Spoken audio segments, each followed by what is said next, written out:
कहानी की शुरुआत होती है कोर्ट के उस गंभीर और ठंडे माहौल से, जहां हर चेहरा किसी न किसी टूटे रिश्ते की गवाही दे रहा होता है। आज इसी अदालत में पोल्टू और मंजली के तलाक की सुनवाई होने वाली थी।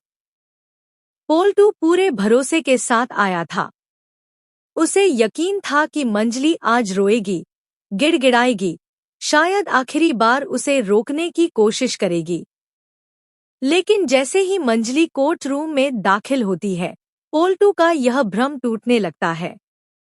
मंजली की आंखों में आंसू नहीं, बल्कि आत्मसम्मान की चमक थी। उसका चेहरा शांत था, लेकिन भीतर बरसों का दर्द, अपमान और आक्रोश सुलग रहा था। वह किसी टूटी हुई औरत की तरह नहीं, बल्कि एक मजबूत, स्वाभिमानी स्त्री की तरह खड़ी थी। जज साहब जब उससे सवाल करते हैं और तलाक की वजह पूछते हैं, तो मंजली बिना किसी डर या झिझक के सच सामने रख देती है।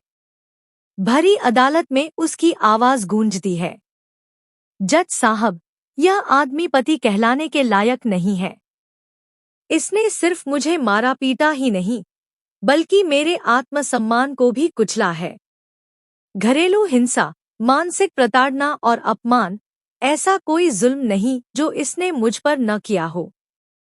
और इससे भी बड़ा गुनाह यह है कि तलाक से पहले ही यह किसी और औरत को घर ले आया, उसके साथ पति पत्नी जैसा रिश्ता बनाया और मुझे मेरे ही घर में बेइज्जत किया।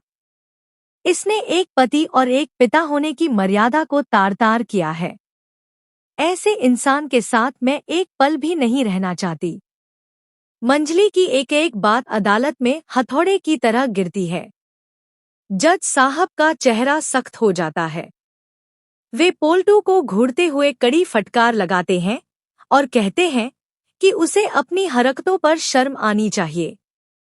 फिर वे कानून के अनुसार पूछते हैं कि वह अपनी पत्नी को एलिमोनी के तौर पर कितनी रकम देने को तैयार है।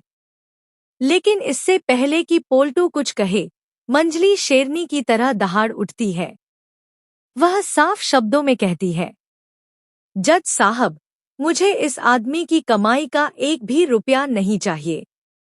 अगर यह मुझे करोड़ों भी दे दे, तब भी मैं इसके गंदे पैसों को हाथ नहीं लगाऊंगी। मुझे इसकी दया नहीं, सिर्फ आजादी चाहिए। मंजली का यह स्वाभिमान देखकर अदालत में मौजूद हर इंसान स्तब्ध रह जाता है। जज साहब फैसला मंजली के हक में सुनाते हैं और उसे पोल्टू से हमेशा के लिए आजाद कर देते हैं। मंजली बिना पीछे देखे सिर ऊंचा करके कोर्ट से बाहर निकल जाती है। उसके कदमों